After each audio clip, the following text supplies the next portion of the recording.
नमस्कार दोस्तों, मैं अमन। यह उत्तर प्रदेश चकबंदी लेखपाल के ग्रामीण विकास का 23वां वीडियो है। आज के इस वीडियो में हम देखेंगे भारत की प्रमुख फसलें। यहाँ से पक्का करके आपके एक दो क्वेश्चन पूछे जाते हैं विभिन्न सारे एग्जाम में, केवल लेखपाल के एग्जाम में नहीं, विभिन्न सारे एग्जामों में यहाँ से एक दो क्वेश्चन पूछे जाते हैं। तो यहाँ पे हम देखेंगे भारत की प्रमुख फसलें। ठीक है, तो सबसे पहले यहाँ पे हम जानते हैं कि फसल किसे कहते हैं। सबसे पहले यहाँ पे हम जानते हैं कि फसल किसे कहते हैं। तो आपको बता दें कि किसी क्षेत्र विशेष में फल, अनाज, सब्जी या खाद्यान्न का उत्पादन जो किया जाता है, ठीक है, कोई क्षेत्र विशेष हो, क्षेत्र विशेष में फल, अनाज,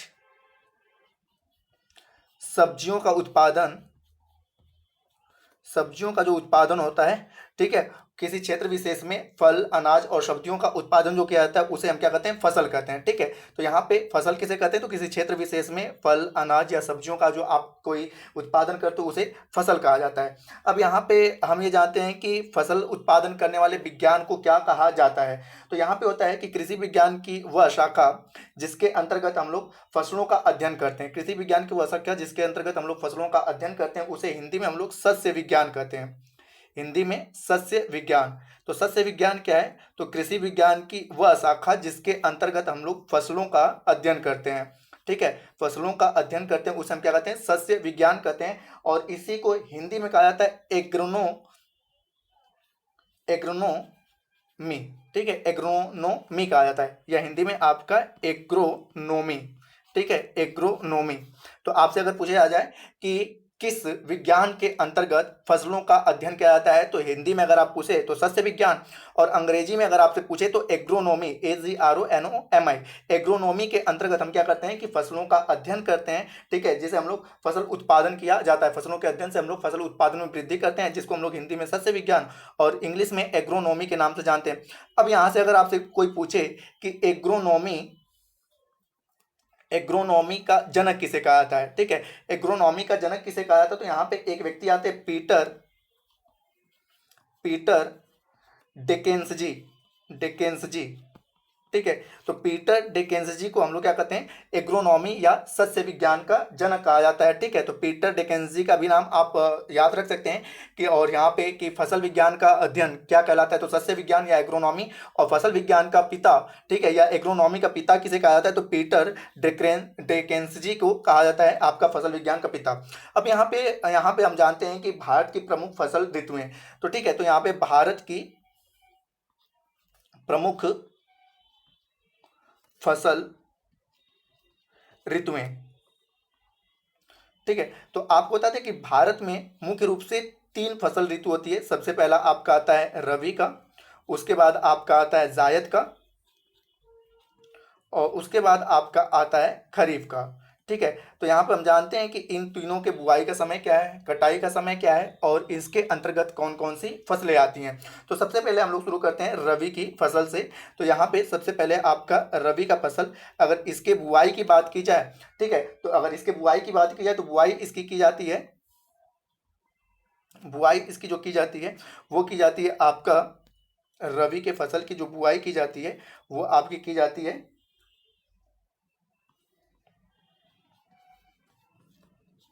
अक्टूबर और नवंबर के महीने में। अक्टूबर और नवंबर के महीने में। और इसकी जो कटाई की जाती है, ठीक है, कटाई जो की जाती है ये आपकी की जाती है मार्च और अप्रैल के महीने में। मार्च और अप्रैल के महीने में इसकी कटाई कर ली जाती है। अब यहाँ पे आपको बेसिक कॉन्सेप्ट लगाना है। ठीक है, यहाँ पे किसी चीज़ को रटने की आवश्यकता नहीं, आप सामान्य रूप से समझने की कोशिश करिएगा किस प्रकार से इसको याद रख सके। तो अब देखिए, हमारे यहाँ मुख्य रूप से मैंने बताया कि फसल ऋतु 3 है आपकी, एक है रबी, एक है आपका जायद, और एक है आपका खरीफ। ठीक है, लेकिन मुख्य रूप से 2 ही फसल ऋतु होती हैं, एक तो रबी और दूसरा क्या होता है, खरीफ। ठीक है, तो हम यहाँ पे आपको बेसिक कॉन्सेप्ट, ठीक है, ट्रिकी आपको बताते हैं, लेकिन वो कॉन्सेप्ट क्लियर रहेगा कि समान रूप से आप लोग भी ग्रामीण पृष्ठभूमि से आते होंगे, और आपने देखा है कि जब हमारे यहाँ सूर्य का पर्यायवाची क्या है, रवि। ठीक है, तो इससे आप पकड़ने की कोशिश करिएगा कि जब हमारे यहाँ सूर्य काफी तेजी से चमकता है तो हमारे यहाँ कौन सी मुख्य फसल होती है। तो हमारे यहाँ मुख्य फसलों में एक होता है धान और एक होता है गेहूं। तो जब हमारे यहाँ सूर्य काफी तेजी से चमकता है तो उस समय हमारे यहाँ मुख्य फसल कौन सी होती है, गेहूं। और आप यहाँ पे कॉन्सेप्ट लगाने की कोशिश करिएगा कि वह गेहूं की बुआई का समय रहता है या गेहूं के कटाई का। तो आप पता कर पाते होंगे कि जब सूर्य काफी तेजी से चमकता है तो वह गेहूं के कटाई का समय होता है। तो जिस महीने में आप गेहूं को काटते हो, ठीक है, तो आप गेहूं से याद रख लिया गेहूं क्या है, रवि है, क्योंकि उस समय रवि काफी तेजी से चमक रहा है। तो मुख्य फसल हमारे क्या है, गेहूं। और गेहूं का वह कौन सा समय है, आपके कटाई का समय है। तो इससे आप याद रखिए गेहूं के कटाई का समय मतलब कि गेहूं को काटा कब जा रहा है, मार्च और अप्रैल में। ठीक है, मार्च और अप्रैल में गेहूं को काटा जा रहा है। तो इसको बोया कब गया था, तो आपके अक्टूबर और नवंबर में बोया गया था। और उसके साथ साथ आप ये ध्यान रख सकते हो कि जब अक्टूबर नवंबर में इसको बोया गया गेहूं को, तो गेहूं के साथ आप क्या क्या बोते हो, तो आपने देखा होगा कि जौ, ठीक है, चना, मटर, उसके बाद सरसों, आलू, ठीक है, आलू, उसके बाद मसूर हो गया। और जिन क्षेत्रों में तंबाकू की खेती की जाती है तो वहां पे तंबाकू, ठीक है, तंबाकू को भी बोया जाता है। तो इस प्रकार से आपको ध्यान रखना है कि जब हमारे यहाँ सूर्य काफी तेजी से चमक रहा है तो वहां पे मुख्य फसल कौन सी है, गेहूं है। और वह क्या है, गेहूं के कटाई का समय है। तो गेहूं के कटाई का समय क्या हो गया, मार्च अप्रैल हो गया। तो गेहूं की बुआई का समय क्या हो गया आपका, अक्टूबर नवंबर। और जब आप गेहूं बोते हो तो उसके साथ कौन कौन सी फसलें बो लेते हो, तो आपका हो गया जौ, चना, मटर, सरसों, आलू, तंबाकू, मसूर। ये सारी की सारी किस्में आती हैं आपके रबी की फसल के अंतर्गत आ जाती हैं। अगला जो आपका है वो होता है जायद, ठीक है, जायद। तो अब आप ये ध्यान रखिएगा कि जैसे ही मार्च अप्रैल में हम लोग रबी की फसल को काटते हैं तो वैसे ही मार्केट में विभिन्न प्रकार की सब्जियां आ जाती हैं, जिसमें खीरा, तरबूज, ककड़ी, ये सारी चीजें आ जाती हैं। ठीक है, तो याद रखना है कि जब मार्च अप्रैल के बाद जो गर्मी का समय चलता है वो कौन सा रहता है, जायद का। और उस समय आपको विभिन्न प्रकार के सब्जियां, ठीक है, देखने को मिलती है मार्केट में और खाने को मिलती हैं। तो अब यहाँ पे अगर आपसे पूछे कि जायद के फसल की बुआई का समय क्या है, तो जैसे ही मार्च अप्रैल में हम लोग गेहूं को काटते हैं या अन्य फसलों को काटते हैं उसी दौरान, ठीक है, अन्य फसलों की बुआई कर देते हैं।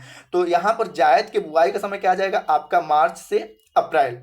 ठीक है, मार्च से अप्रैल आप क्या करते हो कि जायद के फसल की बुआई करते हो। और इसकी कटाई का समय क्या रहता है आपका, तो इसकी कटाई का समय रहता है जून। जून तक आप देखोगे सभी प्रकार के तरबूज, खरबूज के जो भी लतरे रहते हैं वो सभी के सभी क्या होते हैं, सूख जाते हैं।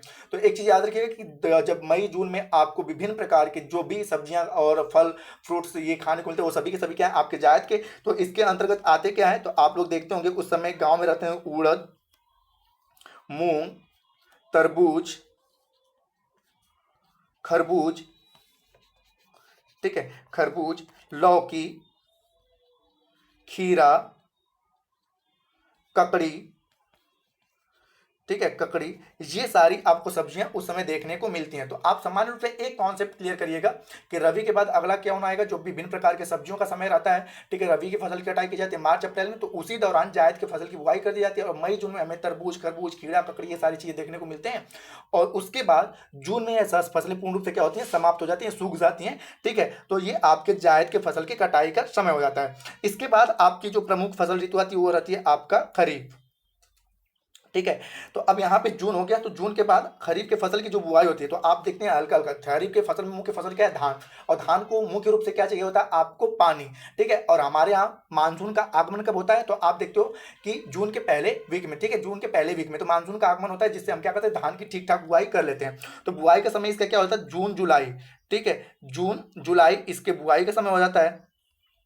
ठीक है, और आप देखते हो कि इसकी कटाई जो की जाती है सितंबर अक्टूबर तक। जैसे ही ठंडी आती है, ठीक है, तो धान की कटाई हम क्या कर लेते हैं। जैसे ही ठंडी आती है तो हम धान की कटाई कर लेते हैं। तो खरीफ की प्रमुख फसल कौन सी होगी, धान। अब आपको यह ध्यान रखना है कि धान की जब हम बुआई करते हैं तो उसके साथ साथ किन किन फसलों को बोते हैं। तो जब हम धान की बुआई करते हैं तो धान के साथ हम क्या बोते हैं, धान, बाजरा, ठीक है, मक्का, मक्का, तिल, ये सारी क्या करते हैं हम बोते हैं। ठीक है, तो यहाँ पे खरीफ की प्रमुख फसल कौन है, धान, बाजरा, मक्का, तिल, ये आपकी प्रमुख फसलें हो जाती हैं जो धान के साथ हम क्या करते हैं बोते हैं। तो ये सारी चीजें आपकी इसमें आ जाती है खरीफ में। ठीक है, तो एक बार फिर से हम लोग ओवरऑल रिवाइज कर लेते हैं कि हमारे यहाँ तीन प्रमुख फसलें हैं, एक है रबी, दूसरा है आपका जायद और तीसरा है आपका खरीफ। आपको बस इस कॉन्सेप्ट से याद रखना है कि हमारे यहाँ दो प्रमुख फसलें, एक रबी है दूसरा खरीफ है। तो जब हमारे यहाँ रबी रबी अर्थात सूर्य तेजी से चमकता है तो कौन सी प्रमुख फसल रहती है, तो रहता है आपका गेहूं। और गेहूं के वह कौन सा समय रहता है, आपके कटाई का समय। ठीक है, तो गेहूं क्या हो गया, रबी की फसल हो गई, ठीक है, या सूर्य की फसल हो गई या रबी की फसल हो गई, तो यह उसके कटाई का समय है। तो उसके बुआई का समय क्या हो जाएगा, तो आप देखते हो कि अक्टूबर नवंबर में उसको बोते हैं। और जब हम उसके साथ बोते हैं तो आपको ध्यान रख लेना है कि आप गेहूं के साथ किन किन चीजों को बोते हो, जौ, ठीक है, उसके बाद चना, मटर, सरसों, आलू, मसूर, ये क्या करते हो आप गेहूं के साथ बोते हो, ठीक है। और इसकी आपने कटाई कर ली मार्च अप्रैल में, और जैसे ही मार्च अप्रैल में आप कटाई करते हो, तो जैसे कटाई करते जाते हो वैसे आप विभिन्न प्रकार के फल सब्जियां बोना शुरू करते हो, जिसमें तरबूज, खरबूज, खीरा, ककड़ी और वो आपका उड़द और मूंग, ये सारी चीजें आ जाता है, ठीक है। तो बुआई के समय क्या होता है मार्च अप्रैल, और जून तक जाते जाते पूर्ण रूप से क्या होते हैं सूख जाते हैं, तो जून में इसके कटाई का समय होता है। और जून और जुलाई के पहले सप्ताह में हमारे यहाँ मानसून का आगमन होता है, तो हमें धान की जो प्रमुख फसल है उसे अधिक मात्रा में क्या चाहिए होता है पानी चाहिए होता है, तो पानी का आगमन कब होता है आपके जून के पहले सप्ताह में, ठीक है। तो उसी दौरान हम क्या करते हैं धान को बोते हैं, और धान के साथ हम क्या बोते हैं बाजरा, मक्का, उड़द, सॉरी तिल, इन सभी चीजों को बोते हैं। और इनको काट कब लेते हैं आपका सितंबर और अक्टूबर में इसको काट लेते हैं। तो इस प्रकार से आप विभिन्न प्रकार के फसल ऋतुओं को और फसलों को याद रख सकते हो। गेहूं से कॉन्सेप्ट क्लियर करिएगा और खरीफ तक जाइएगा, एक बार आराम से वीडियो को पॉज करिएगा और उसके बाद जिस वे में मैंने आपको समझाने की कोशिश की उस वे में समझने की कोशिश करिएगा। अब यहाँ पे थोड़ा सा एक क्वेश्चन आपका यहाँ से पूछता है कि खेतों के आधार पर कृषकों का जो बंटवारा किया गया है कि सीमांत जोत के कृषक किसे कहते हैं, लघु जोत के कृषक किसे कहते हैं, अर्ध मध्यम जोत के कृषक किसे कहते हैं, या मध्यम जोत के कृषक किसे कहते हैं, या बृहद जोत के कृषक किसे कहते हैं, इस प्रकार के क्वेश्चन आपके लेखपाल में पूछे गए हैं। तो यहां पे आपको बता दें कि जिस किसी भी कृषक के पास 1 हेक्टेयर, ठीक है, जिस भी कृषक के पास 1 हेक्टेयर से कम जमीन रहता है, 1 हेक्टेयर से अगर कम जमीन है तो उसे हम क्या कहते हैं सीमांत जोत का कृषक, ठीक है, उसे हम कहते हैं सीमांत जोत का कृषक, ठीक है। अगर किसी कृषक के पास 1 हेक्टेयर से कम की जमीन है तो उसे हम कहते हैं सीमांत जोत का कृषक। यदि किसी कृषक के पास 1 हेक्टेयर से लेके 2 हेक्टेयर, ठीक है, मिनिमम 1 हेक्टेयर और मैक्सिमम 2 हेक्टेयर जमीन है तो उसे हम क्या कहते हैं लघु जोत के कृषक, ठीक है, लघु जोत के कृषक, ठीक है, लघु जोत के कृषक।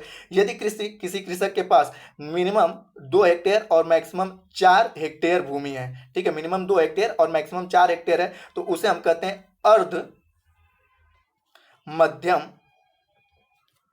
जोत के कृषक, अर्ध मध्यम जोत के कृषक उसे कहा जाता है। तो यहाँ फिर से मैं आपको बताऊं कि यदि किसी कृषक के पास 1 हेक्टेयर से कम है तो उसे हम सीमांत जोत के कृषक कहेंगे। किसी के पास 1 से 2 हेक्टेयर के आसपास मिनिमम 1 हेक्टेयर और मैक्सिमम 2 हेक्टेयर है तो उसे हम कहेंगे लघु जोत के कृषक। और किसी भी कृषक के पास मिनिमम 2 हेक्टेयर और मैक्सिमम 4 हेक्टेयर की भूमि है तो उसे हम कहेंगे अर्ध मध्यम जोत के कृषक। और अगला आपका आ जाता है कि मध्यम जोत के कृषक। तो यदि किसी कृषक के पास मिनिमम 4 हेक्टेयर और मैक्सिमम 10 हेक्टेयर तक, ठीक है, मिनिमम 4 हेक्टेयर और मैक्सिमम 10 हेक्टेयर तक की भूमि है तो उसे हम क्या कहते हैं मध्यम जोत के कृषक, ठीक है, मध्यम जोत के कृषक। और उसके बाद जो आपका होता है कि जिस भी, ठीक है, कृषक के पास 10 हेक्टेयर से अधिक, ठीक है, 10 हेक्टेयर से